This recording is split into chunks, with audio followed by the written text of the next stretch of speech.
بسم اللہ الرحمن الرحیم۔ السلام علیکم مائی ڈیئر ویورز۔ تو چلیے کہانی شروع کرتے ہیں۔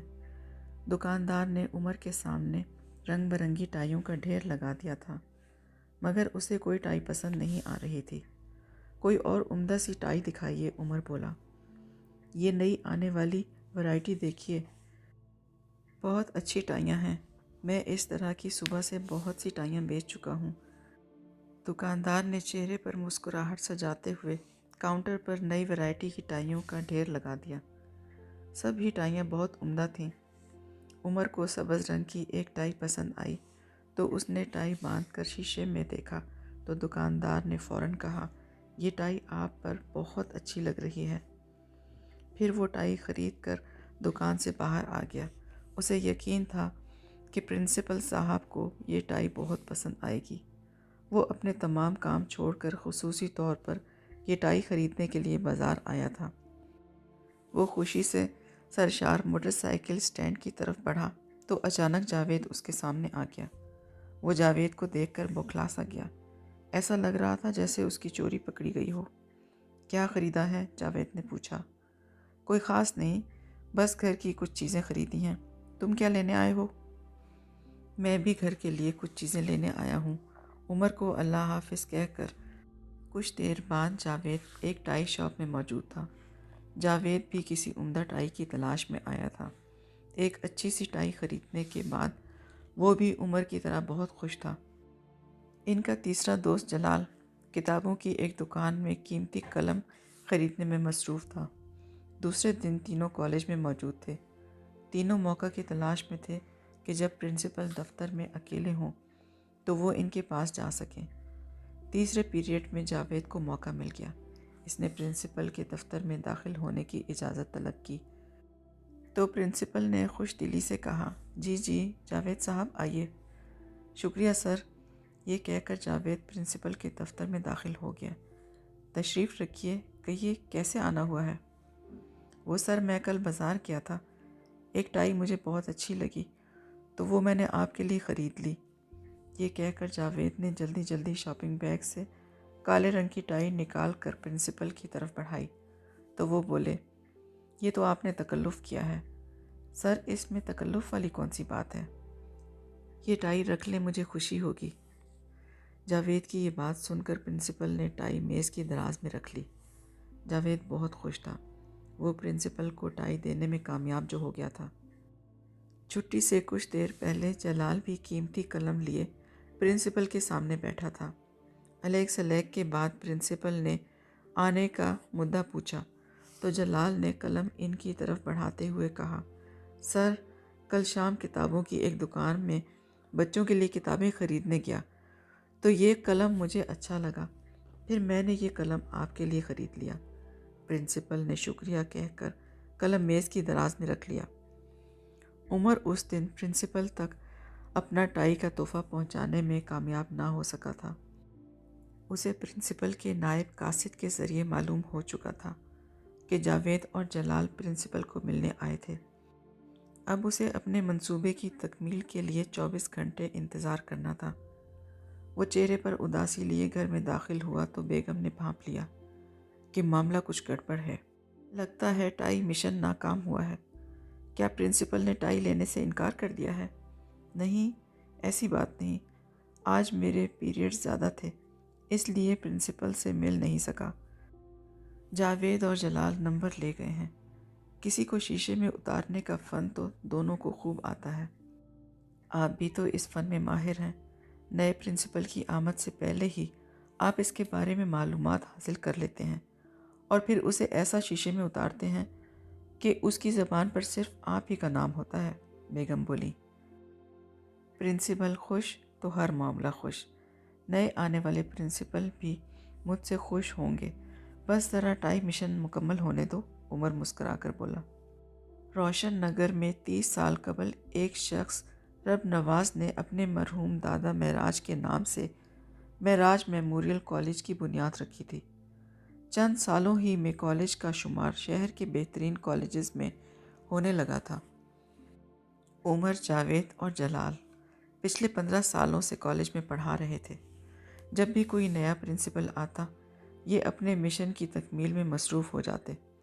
1 ماہ قبل نئے پرنسپل کے آنے پر تینوں ہمیشہ کی طرح ایک دوسرے پر سبقت لے جانے کی کوششوں میں مصروف دکھائی دیتے تھے۔ اگلے دن عمر ہاتھ میں ٹائی اور زبان پر تعریفی کلمات لیے پرنسپل کے سامنے بیٹھا تھا۔ سر، آپ کی خوش لباسی دیکھ کر رشک آتا ہے۔ ٹائیاں تو آپ کمال کی استعمال کرتے ہیں۔ آپ کے لباس کا انتخاب کون کرتا ہے؟ میں خود کرتا ہوں، پرنسپل نے جواب دیا۔ سر، یہ ٹائی آپ کی ٹائیوں جیسی خوبصورت تو نہیں، مگر اس میں میرا خلوص شامل ہے۔ یہ ٹائی میں آپ کے لیے لایا ہوں۔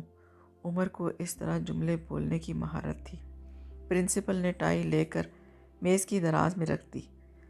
عمر کو یقین تھا کہ پرنسپل کو اس کی ٹائی بہت پسند آئے گی۔ 15 دنوں بعد وہ ایک مرتبہ پھر ایک پیکٹ لیے پرنسپل کے دفتر میں موجود تھا۔ سر، میں اپنے لیے شرٹ لینے گیا تو آپ کے لیے آسمانی رنگ کی یہ شرٹ پسند آ گئی۔ آپ اب انکار مت کیجیے گا، یہ شرٹ رکھ لیجیے۔ عمر یہ کہہ ہی رہا تھا کہ ایک طالب علم کا والد پرنسپل سے ملنے آ گیا۔ عمر صاحب، اب آپ جائیے، میں پھر آپ کو بلاتا ہوں۔ پرنسپل کے لہجے میں تلخی کو عمر نے محسوس کیا تھا۔ وہ خاموشی سے اسٹاف روم میں آ گیا۔ وہ اتوار کا دن تھا۔ جاوید بکرے کے پائے لیے پرنسپل کی کوٹھی کے باہر کھڑا تھا۔ جاوید کی اچانک آمد پر پرنسپل صاحب پریشان ہو گئے تھے۔ جب وہ ڈرائنگ روم میں آئے تو جاوید نے معذرت کرتے ہوئے کہا، سر، میں معافی چاہتا ہوں کہ آپ کو بے وقت تنگ کیا ہے۔ میری بیگم بکرے کے پائے بہت عمدہ پکاتی ہے۔ میں پائے آپ کے لیے لایا ہوں۔ اس وقت گھر میں کوئی نہیں ہے، میں تو ناشتہ کر چکا ہوں۔ ویسے بھی ڈاکٹر نے مجھے پائے کھانے سے منع کیا ہے۔ آپ کی تشریف آوری کا شکریہ۔ آپ پائے واپس لے جائیے۔ پرنسپل کی بات سن کر جاوید کو وہاں ٹھہرنے کا کوئی جواز نہ تھا۔ وہ منہ لٹکائے کوٹھی سے باہر آ گیا۔ آج اس کا نشانہ خطا ہو گیا تھا۔ وہ کہتا تھا کہ اسے پرنسپل کو رام کرنے کے 101 طریقے آتے ہیں۔ اساتذہ میں سے تو کئی اسے جاوید پائے والے کے نام سے بھی پکارتے تھے۔ نئے پرنسپل کو خوش کرنے کے لیے انہوں نے ہر حربہ استعمال کیا تھا، مگر انہیں لگ رہا تھا کہ پرنسپل ان سے خوش نہیں ہیں۔ اب چونکہ ان کا مشترکہ مفاد تھا، اس لیے تینوں سر جوڑ کر بیٹھ گئے تھے۔ اب ان کے پاس ترکیب نمبر 70 کو آزمانے کے سوا کوئی راستہ نہ تھا۔ ترکیب نمبر 70 پر عمل کرنے کے لیے معلومات میں فراہم کروں گا، عمر بولا۔ تینوں کو ترکیب نمبر 70 پر عمل کرنے کے لیے 2 ماہ کا انتظار کرنا پڑا۔ تینوں 15 سپٹمبر کو رات کے وقت پرنسپل کی کوٹھی کے باہر کھڑے تھے۔ کوٹھی کے باغیچے کو رنگ برنگے غباروں سے سجایا گیا تھا۔ مہمانوں کی تعداد خاصی کم تھی۔ پرنسپل صاحب نے انہیں دیکھا تو سارا معاملہ سمجھ گئے۔ تینوں کے ہاتھ میں تحائف تھے۔ سر، ارسلان میاں کی سالگرہ مبارک ہو۔ شکریہ، آپ تشریف رکھیے۔ پرنسپل کو ان کا اس طرح بن بلائے آنا اچھا نہیں لگا تھا، مگر وہ مروت میں چپ رہے۔ ان کا ڈرائیور بازار سے کچھ سامان لینے گیا تھا۔ اسے بازار میں گئے خاصی دیر ہو گئی تھی، اور جب وہ واپس آیا تو گاڑی کے ٹائروں کی خرابی کا رونا رونے لگا۔ اس ماہ کے آخر تک ٹائروں کا مسئلہ حل ہو جائے گا، پرنسپل بولے۔ سر، میرا ایک دوست ٹائروں کا کاروبار کرتا ہے۔ آپ اگر حکم کریں تو ابھی یہ کام ہو سکتا ہے، عمر نے فوراً کہا۔ شکریہ، میں خود یہ مسئلہ حل کر لوں گا۔ تینوں کچھ دیر وہاں ٹھہرے اور تحائف دے کر وہاں سے چلے گئے۔ پرنسپل حیران تھے کہ انہیں ان کے بیٹے ارسلان کی سالگرہ کا کس طرح علم ہوا تھا۔ دوسرے دن پرنسپل نے جاوید کو دفتر میں بلا کر پوچھا کہ ان کو آج شام کیا مصروفیت ہے، تو وہ بولے، کچھ بھی نہیں سر، آپ حکم کیجیے۔ آج شام آپ نماز عصر کے بعد روشن پارک آ جائیے، میں آپ سے کچھ اہم باتیں کرنا چاہتا ہوں۔ سر، میں آ جاؤں گا۔ جاوید کو ایسا لگ رہا تھا جیسے وہ ہواؤں میں اڑ رہا ہو۔ جاوید کے بعد پرنسپل نے عمر اور جلال کو الگ الگ بلا کر روشن پارک آنے کے لیے کہا۔ تینوں اپنے طور پر سمجھ رہے تھے کہ پرنسپل نے صرف اسے ہی بلایا ہے۔ تینوں چھٹی تک کالج میں رہے، مگر انہوں نے آپس میں روشن پارک جانے کے بارے میں کوئی بات نہ کی۔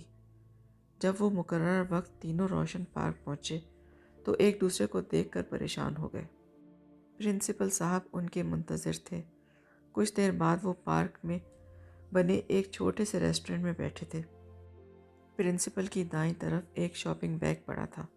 تینوں خاموش تھے۔ کیا آپ کو میرا نام معلوم ہے؟ پرنسپل نے اچانک سوال کیا۔ جی سر، تینوں یک زباں ہو کر بولے۔ میرا نام کیا ہے؟ پرنسپل نے تینوں کو معنی خیز انداز میں گھورا۔ عبدالرزاق۔ سر آپ کا نام عبدالرزاق ہے، جاوید بولا۔ میں تو یہ سمجھ رہا تھا کہ آپ کو میرا نام معلوم نہیں ہے۔ بتائیے میرے نام کے مطلب کیا ہیں؟ عبد کا مطلب ہے بندہ، اور رزاق اللہ تعالیٰ کا صفاتی نام ہے، جس کا مفہوم ہے مخلوق کو رزق دینے والا۔ آپ کے نام کا مطلب ہے رزاق کا بندہ۔ جلال کی بات سن کر پرنسپل نے کہا، آپ کے کہنے کا مطلب یہ ہے کہ میں رزاق نہیں بلکہ رزاق کا بندہ ہوں۔ جی سر، یہی مطلب ہے، عمر بولا۔ تو پھر آپ سب کیسی حرکتیں کر رہے ہیں؟ اس کو خوش کرنے کی کوشش کر رہے ہیں۔ جس کے پاس جو اختیار ہے وہ عارضی اور امانت کی شکل میں ہے، اور جس کے پاس سب کچھ ہے اس کی آپ کو پرواہ نہیں۔ آپ بھول رہے ہیں کہ میں رزاق نہیں بلکہ عبدالرزاق ہوں، یعنی رزاق کا بندہ۔ آپ سب عبدالرزاق ہیں۔ خوش کرنا ہے تو کسی عبدالرزاق کو خوش مت کیجیے، اسے خوش کیجیے جو رزاق ہے۔ میرے پاس جو عہدہ ہے وہ میرے پاس اللہ تعالیٰ کی طرف سے عطا کردہ امانت ہے۔ میں اس امانت میں خیانت نہیں کروں گا۔ آپ اپنے کام پر توجہ دیں۔ میں کارکردگی کی بنیاد پر ہر ملازم کی رپورٹ مرکزی دفتر بھیجوں گا۔ پرنسپل کی زبان سے نکلنے والا ایک ایک لفظ تینوں کے دلوں میں اترتا چلا گیا۔ پھر پرنسپل نے شاپنگ بیگ کھول کر تینوں کے دیے ہوئے تحائف شکریہ کے ساتھ واپس کر دیے۔ اسی اثنا میں قریبی مسجد میں نماز مغرب کی اذان ہوئی تو سبھی عبدالرزاق اٹھ کھڑے ہوئے۔ سبھی کو اسے خوش کرنا تھا جو حقیقی رزاق ہے۔ تو بس آج کی کہانی یہیں تک تھی۔ تو فرینڈز، اگر آپ کو آج کی کہانی پسند آئی اور آپ مجھ سے مزید کہانیاں سننا چاہتے ہیں تو ویڈیو کو لائک اور میرے چینل کو سبسکرائب کر دیجیے تاکہ میری آنے والی ہر نئی ویڈیو آپ تک بآسانی پہنچ سکے۔ کل پھر ایک نئی کہانی سناؤں گی، تب تک کے لیے اجازت دیجیے۔ اللہ حافظ۔